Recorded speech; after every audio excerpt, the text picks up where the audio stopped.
You are tuning into the Goldilocks Productions presentation of the Angels and Healing Light Show. Sit back, relax, and be open to receive the angelic messages and healing channeled through your host, Laura Romeiro.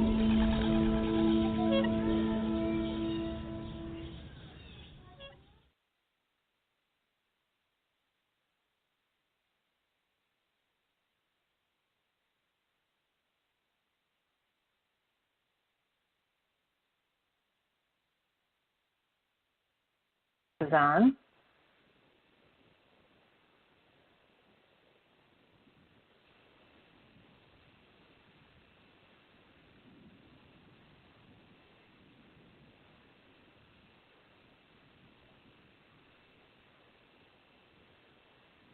Oh, hi, everybody. Thanks for holding on for me. We had a little technical problem there, but this is Laura Romeiro, and I'm your angel intuitive and hostess. So today I want to talk about something very special and fascinating, and that is something called the healing that takes place during the dying process. And I don't think many people consider that dying can be healing, but today I'm going to ask you to consider that idea. We've talked about some of the wonderful changes that happen after somebody passes on, and that's thanks to Carol Ann Carey, the psychic medium of Sarasota. But I think that it's hard to see the silver lining in any cloud while somebody that you care about is dying. And I think that's one of the things that's missed, and it's so important to see those blessings that occur, even though somebody's body may be failing, their spirit continues to thrive. And so today I have asked someone who has over 10 years of experience in helping people have an easier time making the change from this life to the next. I've asked him to share his insight and experiences. Tim Sheehy has a master's degree in social work and specializes in hospice care. So welcome to Angels and Healing Light, Tim. It is so good to have you here. Thanks for having me. You know, Tim, you and I met a couple of years ago. You were one of the wonderful and compassionate people on my brother Wally's hospice team. And I'd like to say, by the way, a special hello to Matt and Paul and Alicia. You know, I was caring for Wally for about 3 months. And there's no instruction book that comes with this. There's no instruction book that tells you how to die or tells you what happens while you're dying or how the family happens, you know, how to deal with so many seemingly unexplainable things that were happening, but also all of, you know, to point out all of the good things that happened. So we really counted on the experience of the hospice team to guide and shed some light on what was going on. Of course, it was stressful. It was challenging. It was at once frightening and fascinating. And Tim, I remember you remarking to me that this would be a profound experience that would change my life. And boy, you were so right. So with all of this, can you tell me kind of how you got into the hospice care? And I'd love to hear some of your insights and experiences about the things that happened, the blessings, the gifts. Well, yeah, sure.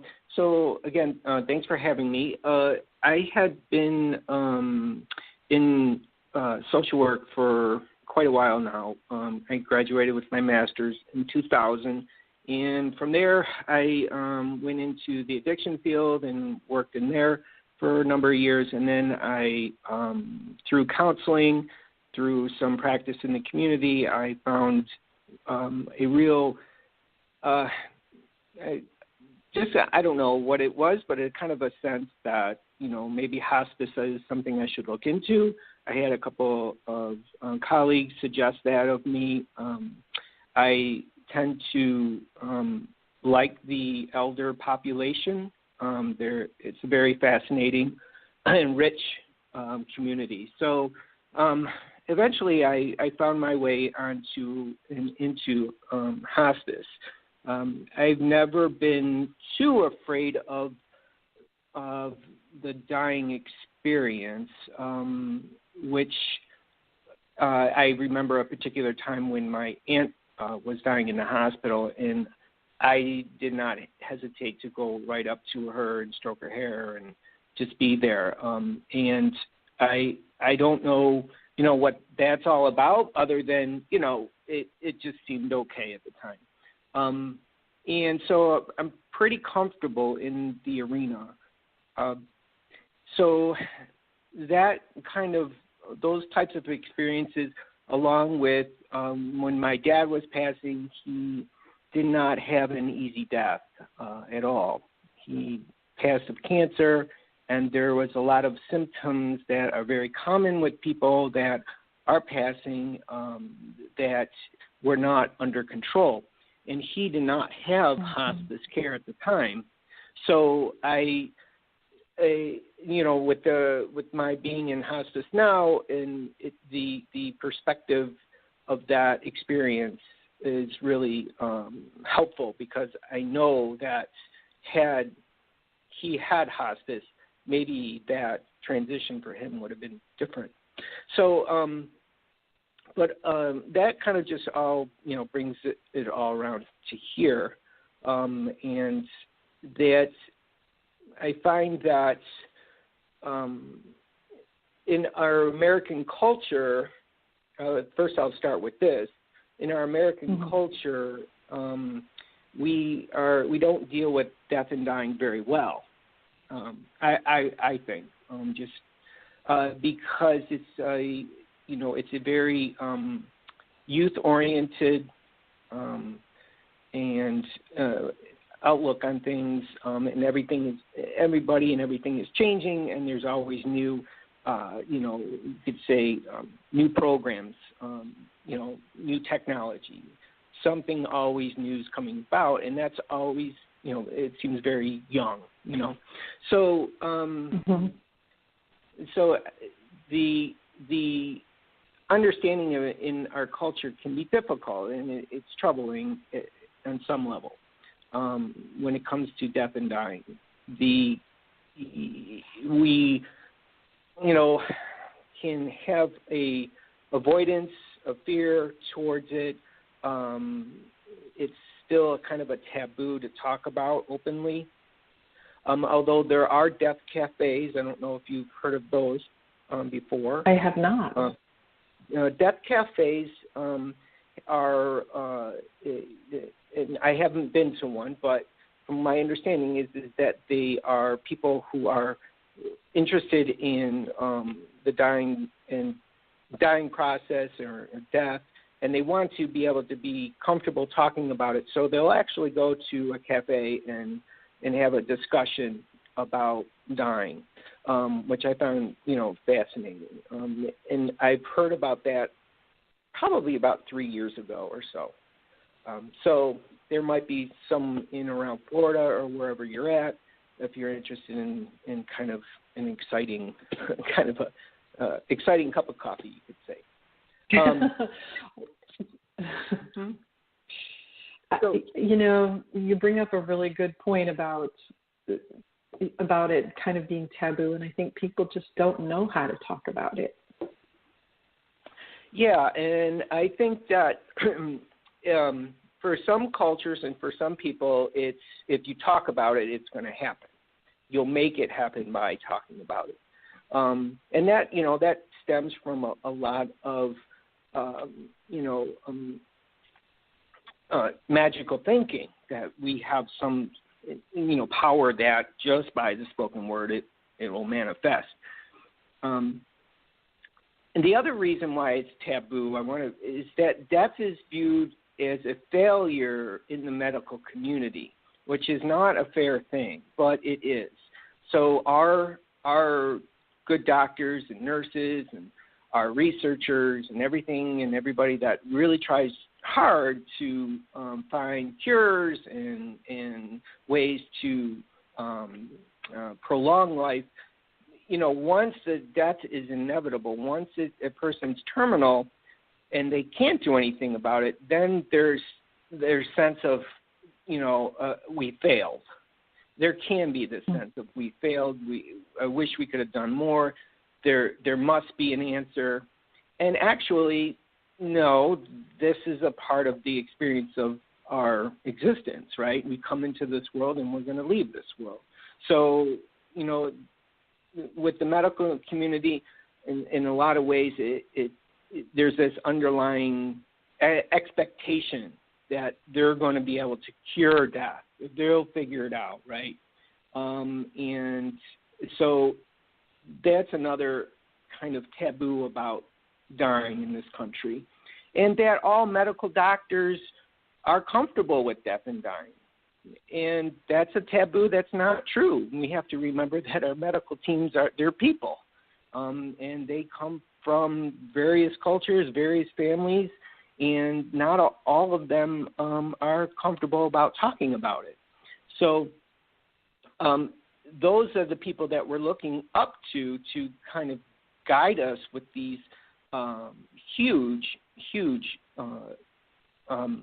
revelations to us. So in other words, if you go in and they'll say, you have terminal cancer or heart disease, it's terminal, and and then they might not know exactly where to take it from there because of, whether it's their own training, whether it's their own concerns, whatever it is. So,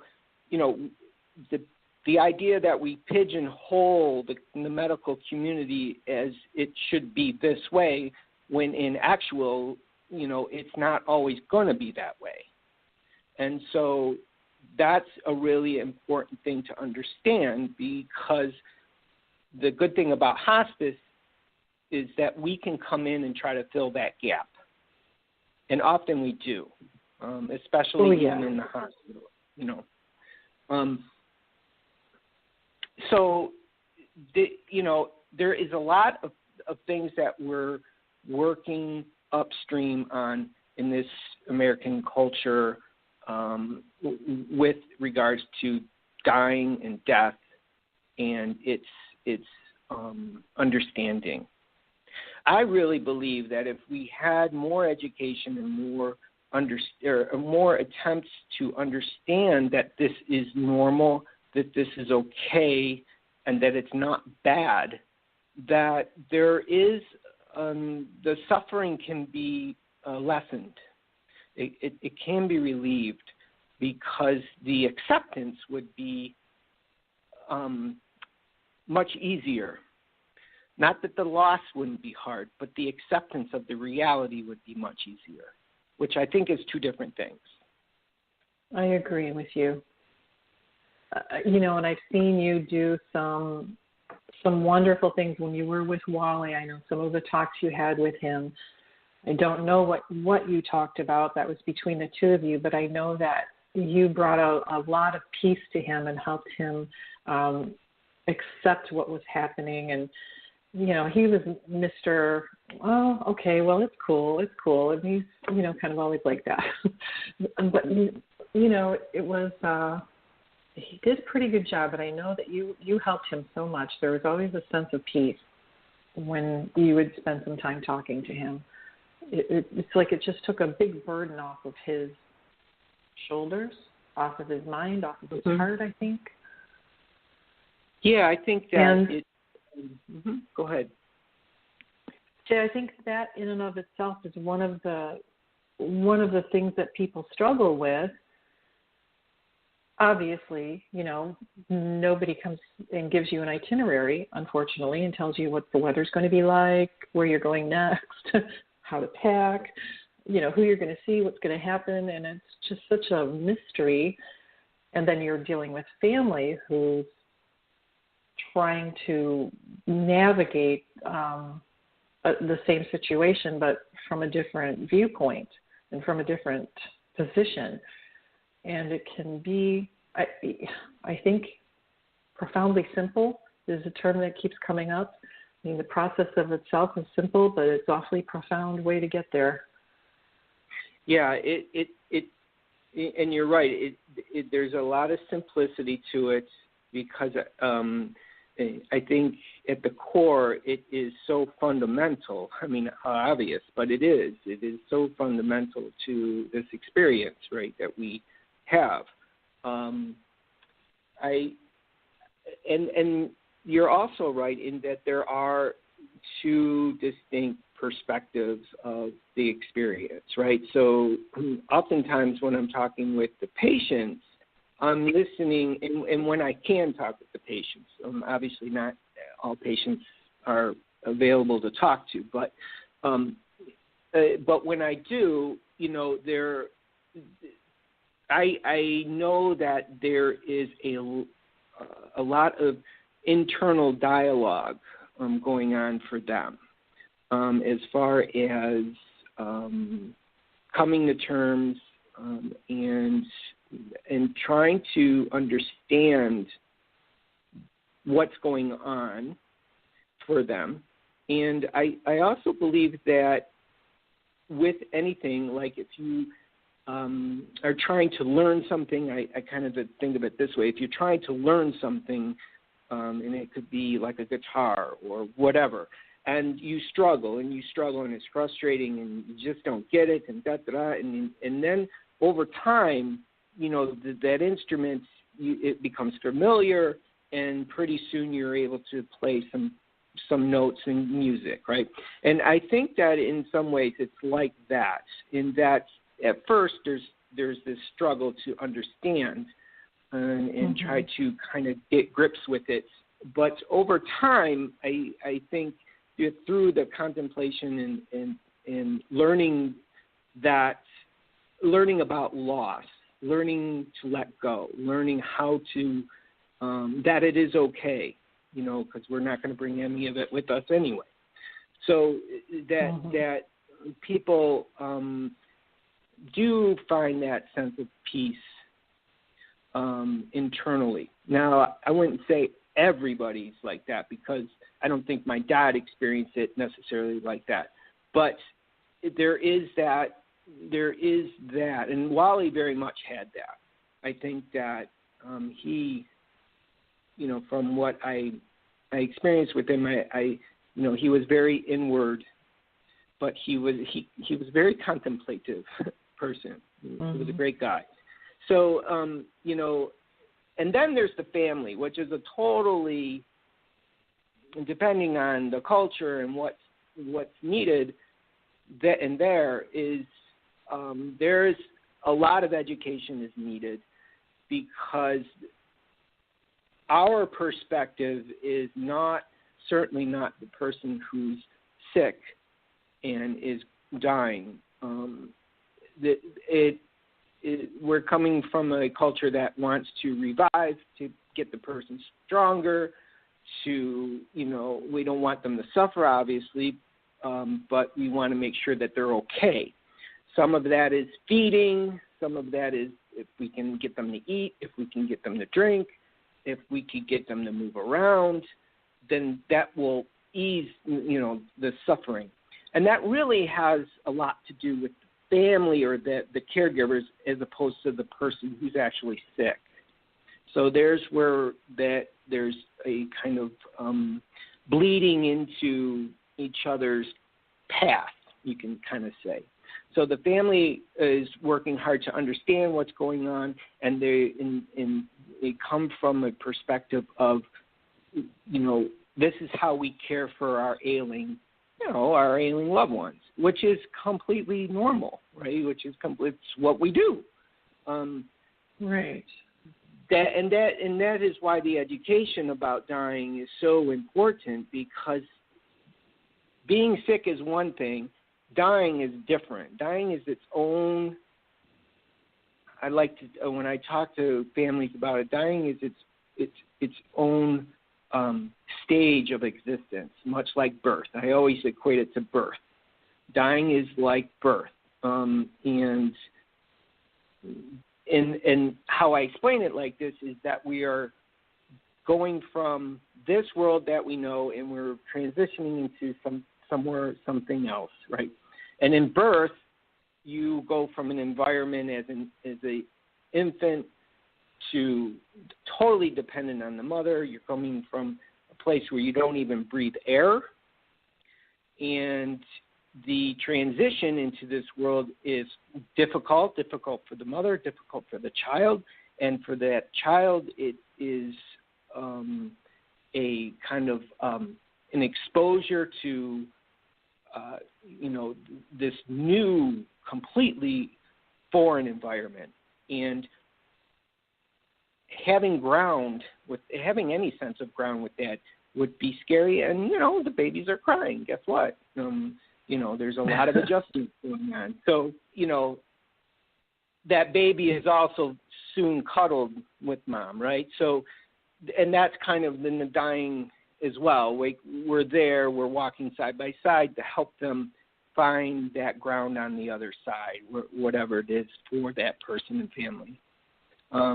So, we come into this world traumatically in a sense, and we leave kind of traumatically in a sense, because they're two big transitions from one way to another. It's kind of caterpillar to butterfly, that kind of thing. When I was I'm raising Monarch Butterflies over the last couple of summers, actually, it was phenomenal to watch their development, and to the point where when it was time to make their pupa, they actually cut their own heads off, and then they were in this beautiful, amazing pupa that just glowed like a jade, and it had gold stripes and dots on it. It was just incredibly beautiful. And I got to thinking that, it's similar to what somebody goes through. They struggle, they change, they struggle, they change, and then the next thing you know, they're in this incredibly beautiful environment. And then when they come out the other side, again, they're beautiful and they're flying away, and I just thought it was so beautiful. And when you talk about, I remember Wally having some experiences that at the time I didn't understand, but they were very interesting.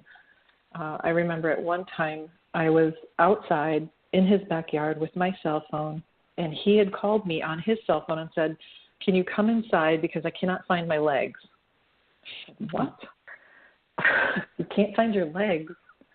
"No, I can't find my legs." I said, "Okay, I'll be right in." And he's perfectly lucid, perfectly cognizant, able to pick up his phone and call me. And so when I got there, I said, "What's going on?" He says, "I can't find my legs." I said, "All right, well, they're right here." And when I, touched his legs, he says, "Oh, okay, there they are." And I think you'd explain to me that a lot of what happens is they're practicing and kind of sticking their fingers over to the other side to look around and see what it's like. And that's a beautiful practice run. Yeah, there is a so dying is not I'm sick and then I'm dying in a day or two and then I'm dead, right? It's not that simple. Dying could happen over a year or more, right? Because there's many diseases that are out there that take a toll on the system, and ultimately it is you go from being sick to the complications of that illness compromising the ability to thrive, causing dying and death, right? So you're sick, which we all are going to be, and then the stage of dying appears, and it can happen over a long period of time. And so for some people, it can be as traumatic as a car accident, and obviously that's extremely quick. For the people for many people who come onto hospice, it can be quite a long time. So there are signs and symptoms that we do notice, and I describe it as having a foot in both worlds, right? And that's how, when I talk to families about that, it's having a foot in this world, and that they kind of seem totally like themselves, right? They're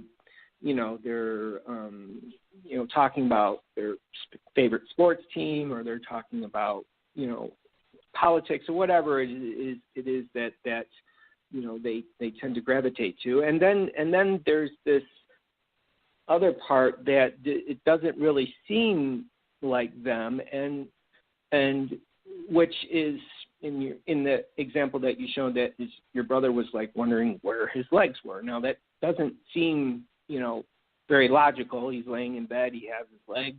But there is this kind of, putting your toe in the water kind of thing. And this can happen over a period of time. This doesn't happen necessarily a week or two. It could happen months before, that they'll have this experience, and it doesn't have to be super profound either. It can be very simple, and a lot of the things that we mostly hear about in the communities are, I've seen somebody, they'll be talking to somebody that has already passed. They'll be reaching out, or they'll feel like, are my legs here? So there's a variety of experiences, but you're right, and that's why I describe it as having a foot in both worlds, because it's an actual transitioning. They're really kind of preparing themselves for that next go around, and whatever that is for them. And that's okay, that's completely normal, and and it happens all the time. And as a matter of fact, yesterday I was with a family, and I had explained that to them because they had been noticing peculiarities with their loved one that they're like, is this like okay? And they kind of were freaking out a little bit. I mean, they just had a lot of questions about it because it's not anything that they had seen before with their loved one. So,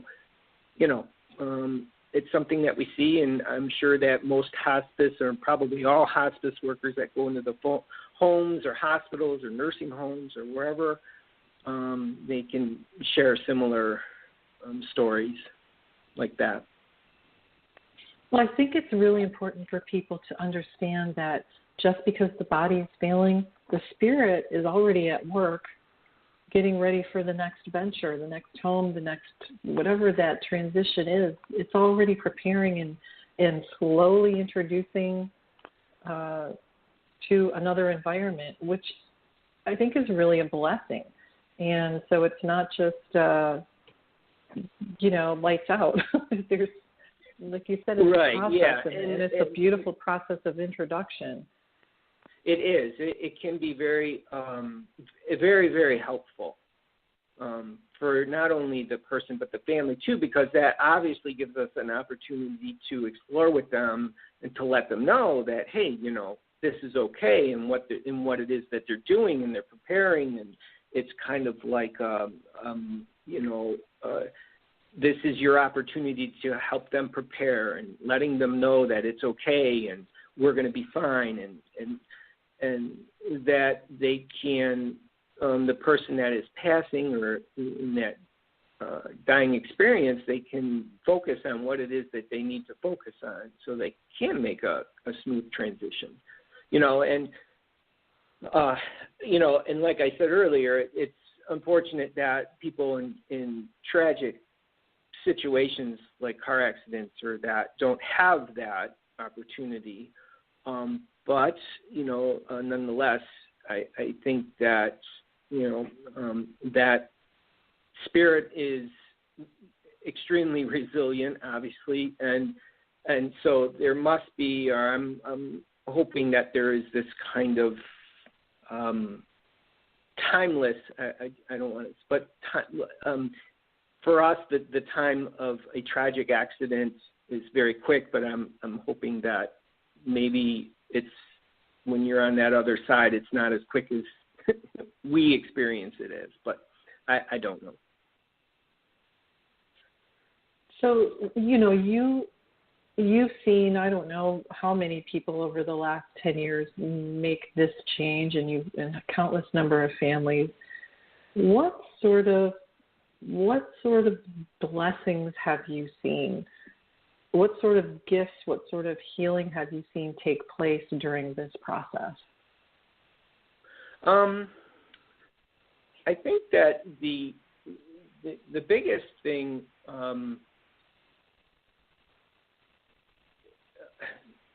I would say, an important part of the blessings is really when families come together. Not all families, but the coming together, the importance of what is important. One of the big pushes for me into this field, as to other fields like having a private practice and that, is that this really cuts through a lot of crap in the family system, and it brings out a lot of the stressors and the underlying stuff that had been there for a long time and nobody talked about. And the blessings with this is that it really does cut through a lot, and because there's no time. We don't have the time to, be mad at each other anymore. We just don't. Or we don't have the time to, not come and see a person, right? We'll make let's plan to get together in, such and such time, right? Well, there's no time. If you want to see this person, you got to come now, right? So those are the blessings that are really cuts through a lot of the hang-ups that families and people have and may have carried for quite a long time if that person hadn't got sick or as sick as they are. And it can be very healing for many families in that situation, because then they kind of come to terms of like what's really important in this situation, what's really, how do we really want to live with our family, and what is that going to be? So that, I think, for me, I think that it's there's a big loss coming, but then there's also this there's this way of healing too at the same time. So it's very, very interesting and very loving. Now not all families experience this, but many do. They just don't have the time to be hung up on past arguments or whatever. And it's also a good time for a person to really allow themselves to say what they need to say from their heart that they may not have been able to. Sometimes in my role, I've actually helped people talk to their loved ones, or just being present. I don't even say a word. I'm just there. And sometimes, because it's a difficult discussion, they'll be comfortable enough to start talking to their loved one, even though their loved one's not responding to them. It's just being there and knowing that somebody is there and that it's okay, and they feel like they're taking a big step by saying what they need to say. So there's a lot of growth that can be had when your loved one is passing or very, very ill. Which seems counterintuitive. Yeah, but it doesn't seem, you're right. It doesn't seem like that that could happen, but it does.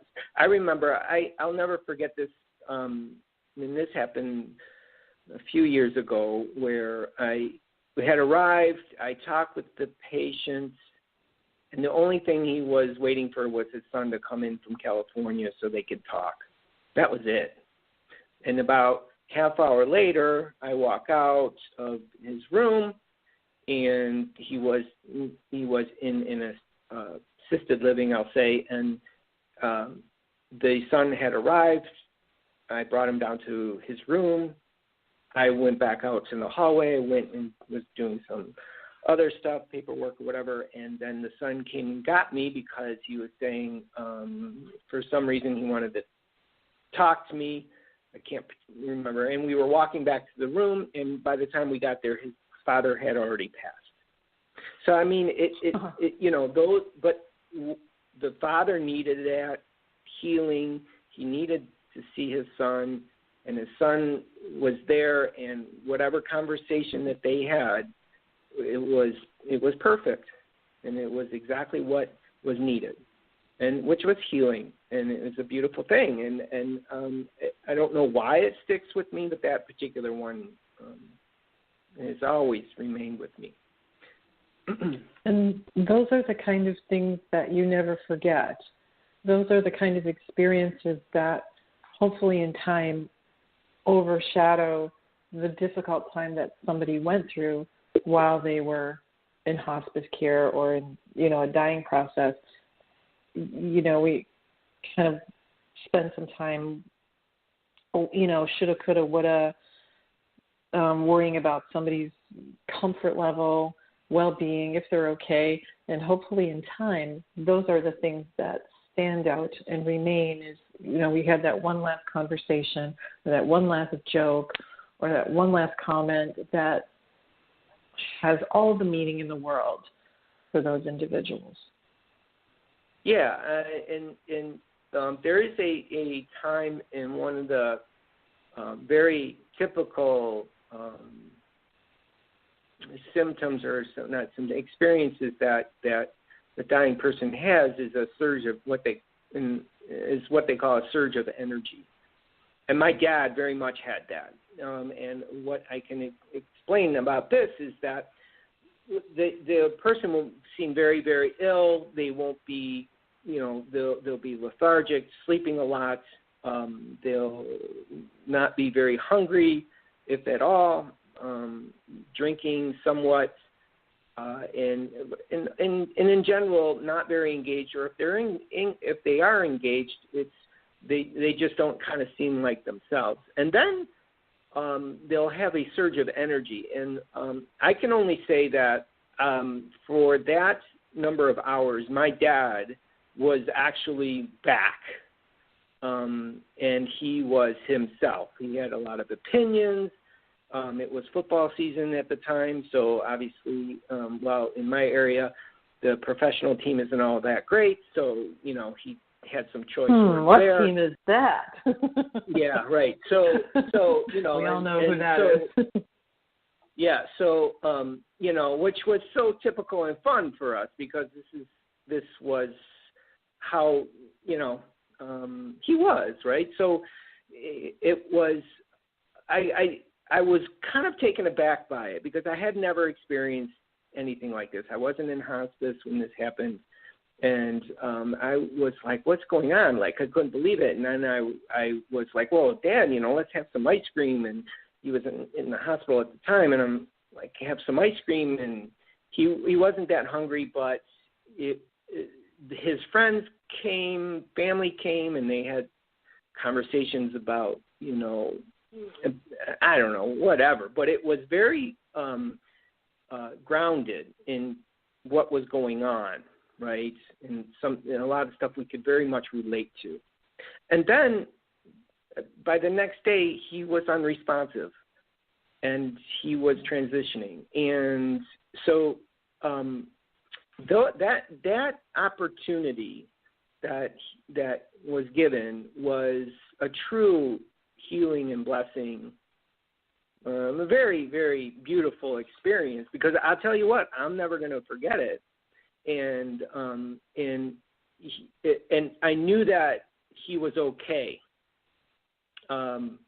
because just because he was not complaining, he was complaining about sports, but he wasn't complaining about his situation, right? And there was a sense of understanding for him, which was really nice, and it was nice for me to know that he could actually be more concerned about the sports team as opposed to what was going on. So I knew that he was okay. So that's just one of the silver lining in those clouds that seem to be present many times during a situation like that. And I'm glad that you were able to have that experience and the memory with him, so you can carry that around forever of him. And probably every time you see that unnamed team, you'll think of him. Yeah, well, sure. And his final advice to me was never buy tickets. Don't do it. So I've been true to his word so far. That's pretty funny, Tim. Yeah. You know, my youngest brother, my little brother Steve, had a very strong, very, very strong urge to reconnect Wally with one of his best friends named Walt. They were such good friends, and for one reason or another, they kind of drifted apart over the years and hadn't talked to each other in years and years. And my brother Steve kept saying to Wally, hey, do you want me to get in touch with Walt? And he's like, oh, yeah, I'll call him whenever. Well, Walt never did. So Steve decided, well, I'm going to do it. So Walt came over to see Wally, and it was the greatest thing ever. It was the best reunion. There were so many smiles and laughter, and I think there were definitely some tears shed, but and Walt was a frequent visitor, and he'd spend a really long time with my brother and with the rest of us. And so Wally remarked to me one day, he says, I never thought it was very important to reconnect with people that you had grown apart from. He says, I guess I was wrong. And yeah. I thought, well, that's really awesome. And yeah, he was like, oh yeah, whatever. I haven't talked to him in 20 years. That's okay. It made such a difference for him and for our family. Yeah, go ahead. I just found that it was interesting that he came to that realization, and it made them both very happy. I have no idea what their issues or if they even had any they were, but they were like two little kids goofing off and laughing and giggling. It was and great. That's perfect. And what I guess I want to add is that's a perfect example of cutting through all the crap, right? I mean, it really is. Mm-hmm. It's a perfect example. It's on the sun when you're there. Everything's okay. I'm not worried about taxes. I'm not worried about my car payment. I'm not worried. It's just okay. It's perfect. And I, and thankfully your brother did follow up with that. That was great. He sure did. And what's really nice is Walt is still, a part of our lives. He stays in touch with my mom, takes her out to lunch and dinner, and it's very meaningful for her. So that healing, and she kind of tried to guide him on some issues that their family's having. So it's one of those things that's had some ongoing results and ongoing, blessings. Connection. And it's an ongoing. Yeah. Mm-hmm. Yeah. And that's there you go, and now had your brother not been sick and terminal, that may have not happened. That's right, and that's what I think is just so interesting about the process, that there are so many little things and subtleties and things that go on that people may not realize are such a healing, such a blessing, such a gift. Whichever way you like to look at it, there's always a little something behind the scenes that you might not realize until a little bit later down the road. And I think people need to be aware of that there are good things that happen during one of the most challenging times in our lives. Mm-hmm. So whether it's the patient or whether it's the family or both, it's a school in and of itself, I think. Yeah, it truly. Well, I would agree. I would definitely agree. The opportunities are there. And if people, and obviously most people do, understand the gravity of the situation, that there really isn't any time here that will, spur a person to take action. And, hopefully produce a lot of healing as a result. And if that's not even needed, it's just being that support for that person who's, transitioning, is making that transition. It's very remarkable. So with all that you've experienced over the 10 plus years with this situation, what sort of guidance or insight or advice do you have for people that may be going through something similar, or just how it can equate to your normal everyday life? Well, I think that I think in this our American culture, one of the things that I think there's a misconception of hospice, and I really think that this is important for me to say because of the opportunity, but that hospice is not the primary focus of hospice, and the number one thing that all hospice workers are trying to do is ease suffering and provide comfort. And that's it. That is it in a nutshell. We want to make the person, their families, emotionally, spiritually, and physically comfortable. We struggle a lot with this idea of euthanasia and having to explain that, we're not doing anything to promote or push a person to death, or we're not doing anything to slow it down either. What we focus on and what our mission is to provide that comfort for that system, for that family. So, the scary words that come into play, and the biggest scary word is morphine. And many people think that, we're going to, just push the morphine on them, and that's what it is that's going to take their life. And in actuality, that's not what's happening.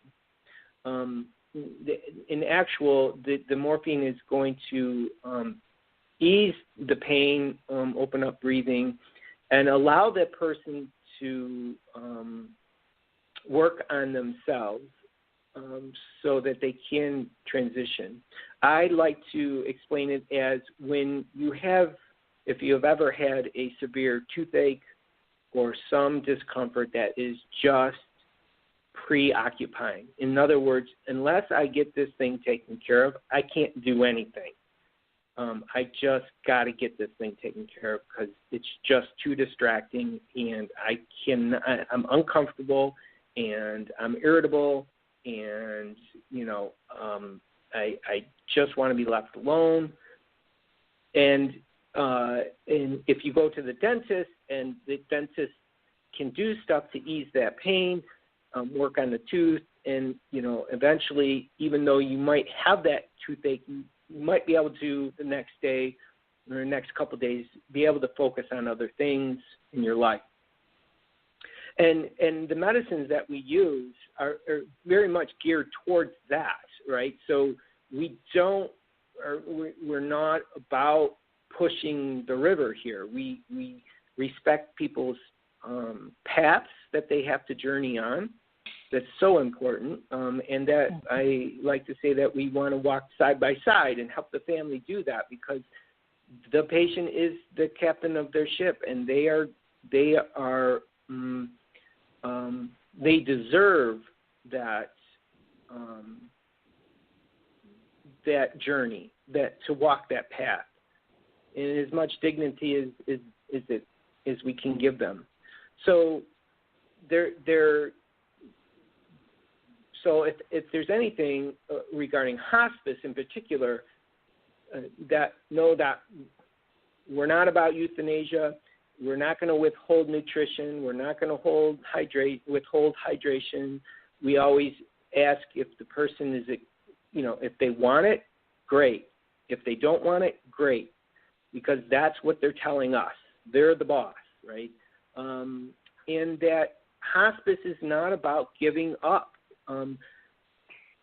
This is another thing, and this kind of goes back to the taboo of death and dying, that if we're on hospice, then we're giving up because they're going to die. Well, they're terminal. They're going to die, right? So we know this. It's not about giving up. It's about providing that guidance. It's about providing the support that the family can work on their acceptance of something that's inevitable. It's going to happen regardless. If hospice is there or hospice is not involved, it's going to happen. And hospice is not a place. There are hospice houses in and around the country, but hospice is not a particular place to go. Many people think like, well, can't we put them in hospice or send them to hospice? And hospice is a very fluid support system that will go wherever the person is or the family is, So those types of things are very important, and thanks for the opportunity to say that, because I don't want families and people to have the misunderstanding of the goal or what's hospice about. They're just about death and dying. That no, we're about the comfort that we can provide due to the experience. Now, there are people who, end up signing off of hospice because their symptoms or the disease process is not, it's kind of plateaued for them. So they're not getting worse. They're not necessarily getting better, but they're certainly not getting worse. And through guidelines, through Medicare, we have to reevaluate that to make sure that they're appropriate to be on hospice. And if we were all about euthanasia, well, we want all sick people to be on our service, so then, we can move everybody along. But that's not it at all. We want people to be comfortable, supported, safe for their journey. And I can attest to the fact, and having had two family members being in hospice, hospice care is incredible, absolutely incredible.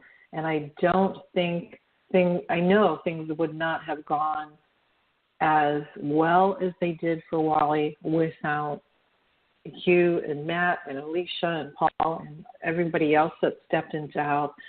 The care, the compassion, the laughter, the guidance, the support, the insights. It's a big process to go through. If you don't know what's happening or what to expect or what is actually going on, then it makes it even more difficult. But now with hospice, you've got this incredible support team that can tell you, we have a medication for that. They can't swallow their pain medication. Well, that's okay. We have something we can rub on their skin and absorb through their skin so they can still be comfortable. There's just a myriad of ways. And yes, the morphine, my brother was on that kind of medication. It didn't do anything except relax him and ease his discomfort. So he was still himself, and he was still alert and conscious and able to participate in conversation. So it was just another way of relieving pain and discomfort. So I can attest to that, having taken care of him for almost 3 months. But hospice is a blessing and a gift, and it's a way to help someone going through a very challenging time in their life, make it easier and smoother, and certainly certainly find ways to get through things without having to struggle as much. So, right. Yes, I think that they're just one of the gifts to mankind, quite frankly. Mm-hmm. I